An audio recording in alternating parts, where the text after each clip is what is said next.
Akashvani presents Morning News.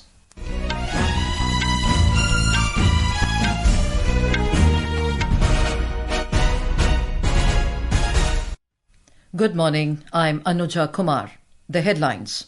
Centre announces development of two major electronics manufacturing clusters at Pillai Pakkam and Manallur in Tamil Nadu.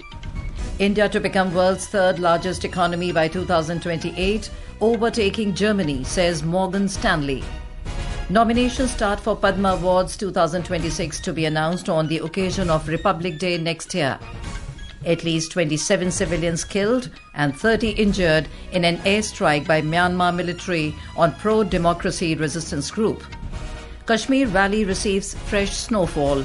IMD forecasts heat wave conditions in Odisha today. And in cricket, Mumbai Indians beat Delhi Capitals by 8 runs to win their second Women's Premier League title.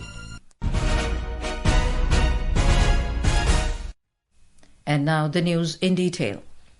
Union Minister for Electronics and IT Ashwini Vaishnaw has announced the development of two major electronics manufacturing clusters in Tamil Nadu. These clusters, with an investment of 1,112 crore rupees, will be established at Pillai Pakkam and Manallur. The initiative aims to strengthen India's position in the global electronics system design and manufacturing sector. The announcement was made during the inauguration of Zetwork Electronics' new manufacturing facility in Chennai yesterday. Mr. Vaishnaw said that spread across 15 acres, this facility will play a key role in boosting Tamil Nadu's electronics manufacturing industry and supporting India's ambition of achieving a 500 billion electronics system design and manufacturing market. Two electronics manufacturing clusters with investment of 1,112 crore, one at Pillai Pakkam, Manallur. So these two will be set up as very large electronics manufacturing clusters, and that will help our growth of electronics manufacturing in Tamil Nadu in a very big way.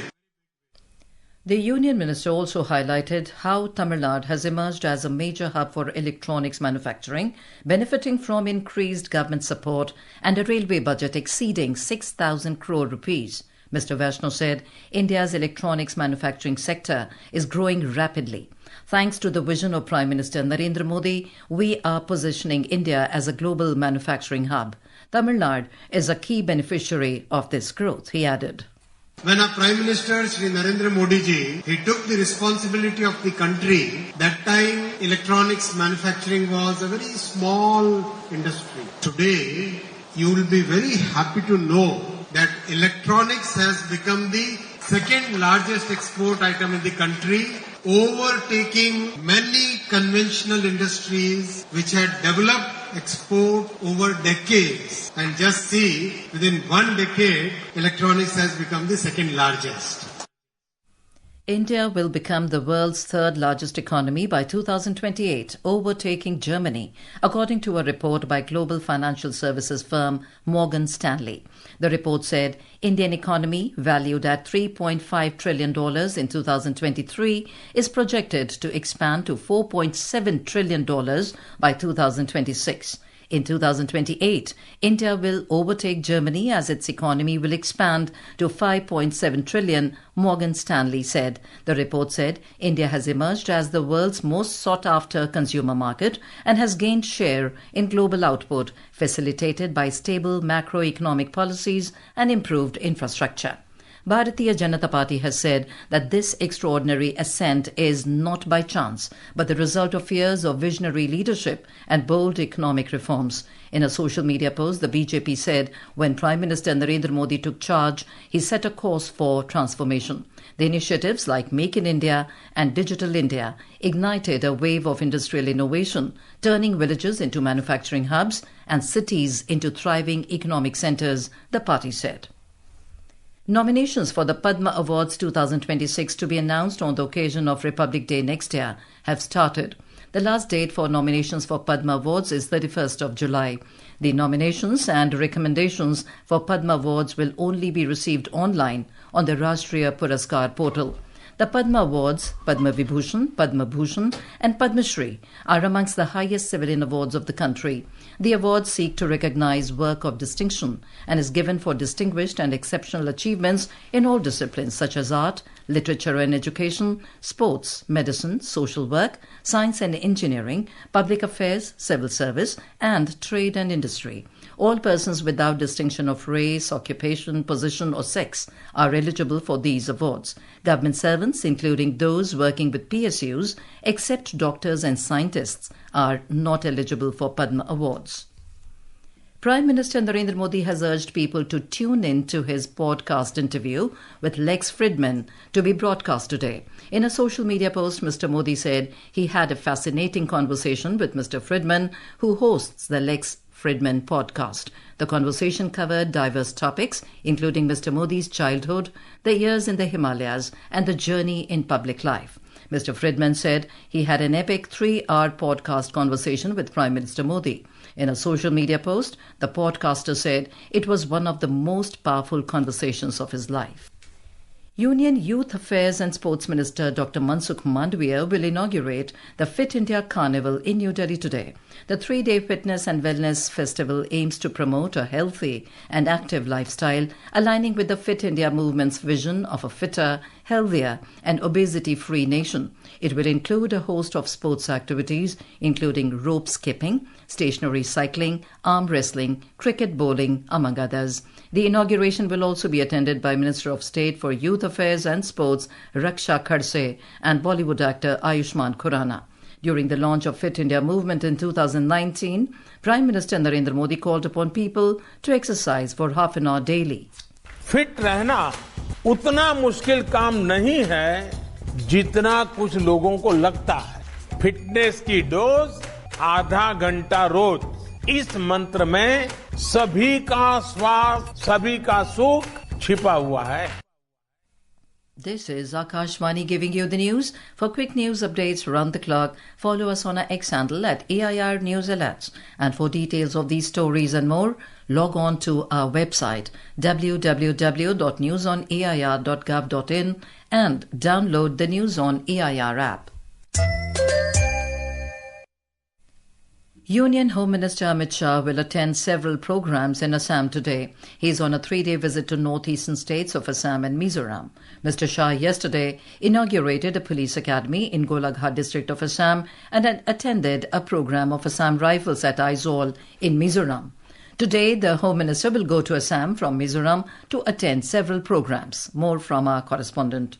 Union Home Minister Amit Shah will address the 57th Annual Conference of All Bodo Students Union at Dotma in Kokra district in the afternoon. Later in the day, the Home Minister will review the implementation of new criminal laws in the northeastern states in Guwahati with the Chief Minister of 8 northeastern states before returning to New Delhi in the evening. Aminul Haq Joddar, Akashvani News, Guwahati. In some international news, in Myanmar, an airstrike by the military on a village under the control of a pro-democracy resistance group has killed at least 27 civilians, including 6 children. A spokesperson for the Mandalay People's Defence Force said that at least 30 others were injured in the airstrike that occurred last evening in Letpanla village in Singu Township. The Mandalay People's Defence Force supports Myanmar's main opposition and seized the town of Singu in July last year. The United States of America has carried out a series of airstrikes on Yemen's capital Sana'a yesterday, following an order from President Donald Trump. President Trump also promised to continue the use of overwhelming lethal force until Iranian-backed Houthi rebels cease their attacks on shipping along a vital maritime corridor. Back home, many areas in Kashmir, including the plains, received fresh snowfall, while other parts of the valley witnessed light to moderate rains yesterday. The plains in Anantnag, Kulgam, Shopian and Pulwama districts received fresh snowfall, while snowfall was also recorded in Gulmarg, Sonmarg and Pahalgam tourist resorts. Gurez in Bandipora district, some localities in Kupwara and several areas in the higher reaches of the valley also received snowfall. Most other parts of Kashmir are seeing light to moderate rains. The IMD, India Meteorological Department, has forecast heat wave to severe heat wave conditions at isolated places over Odisha today. According to IMD, heat wave conditions are likely to prevail over Vidarbha, Chhattisgarh, Jharkhand, North Telangana today, and over Gangetic, West Bengal, Saurashtra and Kutch during the next 2 days. Talking to media, senior IMD scientist Dr. Soma Sen Roy said that a red alert has been issued for severe heatwave conditions in Odisha till today, while yellow alerts have been issued for Jharkhand and West Bengal for the next 2 days. Orissa में heat wave स्थिति continue करेगा, साथ में warm nights भी रहेगी और जिसके कारण रेड अलर्ट आज के लिए दिया जा रहा है। 17-18 तारीख को ऑरेंज अलर्ट चलेगी, मगर झारखंड और बंगाल में 2 से 3 दिन तक हीट वेव का स्थिति येलो अलर्ट के साथ चलेगा। उसके बाद थोड़ा सा मॉइस्चर आने के कारण से थंडरस्टॉर्म एक्टिविटी ईस्ट इंडिया में शुरू होने का चांसेस है। The Met Department has also forecast hot and humid conditions at isolated places over coastal Andhra Pradesh, Yanam, Kerala and Mahe today. The IMD has also predicted heavy rainfall over Uttarakhand today and in Arunachal Pradesh over the next 2 days. IMD said that thunderstorms with gusty winds and lightning are likely to prevail over Assam, Meghalaya, Nagaland, Manipur, Mizoram and Tripura over the next 2 days. On to sports. In cricket, Mumbai Indians beat Delhi Capitals by 8 runs to win their second Women's Premier League title. More from our correspondent. In the Women's Premier League Cricket Summit clash, Mumbai Indians clinched their second title as Delhi Capitals choke for the third time in succession. In the Summit clash played at Brabourne Stadium in Mumbai, Harmanpreet Kaur's 44-ball 66 parred Mumbai Indians to a fighting 149 for the loss of 7 wickets. In reply, Delhi Capital batters finished at 141 for 9. Harmanpreet Kaur was awarded Player of the Match for her knock. Net Cyber Brunt was chosen as most valuable player of the tournament. She also won the orange cap for her 523 runs this season. Amelia Kher won the purple cap for her 18 wickets this season, while Amanjot Kaur won the Emerging Player of the Season award. The Wrestling Federation of India has selected 30 wrestlers including world champions medalist Deepak Punia and Antim Panghal for the Senior Asian Championship to be held in Amman, Jordan from March 25 to 30. 10 wrestlers each were picked in the men's freestyle and Greco-Roman as well as women categories during the selection trials conducted by the Wrestling Federation of India. On to football. India's Women League, Gokulam Kerala thrashed defending champions Odisha FC 3-1 at the Kalinga Stadium in Bhubaneswar, Odisha yesterday. While in another match, East Bengal FC earned a solid 2-0 win over Kickstart FC Karnataka at the Bangalore Football Stadium in Karnataka last evening. With Sayukta Yadav, Deepmala Kaushik, Akashvani News. Union Coal and Mines Minister G. Kishan Reddy has announced that the Begumpet railway station in Hyderabad will be fully operated by women employees of the South Central Railways. After inspecting the ongoing modernization works under the Amrit Bharat station scheme at the railway station, the minister announced that the station will be inaugurated soon as an all-women railway station. And now for a look at today's newspapers, it's over to Subhadra Ramachandran. Thank you, Anuja. Pakistan and Bhutan among 43 countries on Trump's potential travel ban list, cites the Asian Age. The Indian Express reports India's CAR T-cell therapy for cancer patients shows 73% response rate, according to a study by Lancet. Hindustan Times reports about the Delhi government's bold plan to ensure electric vehicle transition. The headline says, third private car in household must be an EV. CNG autos over 10 years old will be replaced with electric ones. With startup and e-com rush, B-schools see a busy hiring season, writes the Economic Times, as lucrative offers surge for graduates at top management institutes. And finally, with biobank genetic material, Darjeeling has India's first frozen zoo, is a headline in the Sunday Times of India, writing about a genetic park preserving the DNA of Himalayan wildlife. And with that, it's back to you, Anuja. Thank you, Subhadra. And now, before we end the bulletin, the headlines once again.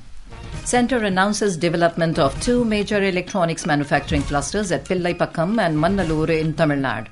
India to become world's third largest economy by 2028, overtaking Germany, says Morgan Stanley. Nominations start for Padma Awards 2026 to be announced on the occasion of Republic Day next year. At least 27 civilians killed and 30 injured in an airstrike by Myanmar military on pro-democracy resistance group. Kashmir Valley receives fresh snowfall. IMD forecasts heat wave conditions in Odisha today. And in cricket, Mumbai Indians beat Delhi Capitals by 8 runs to win their second WPL title. And with that, we end the morning news. Have a nice day.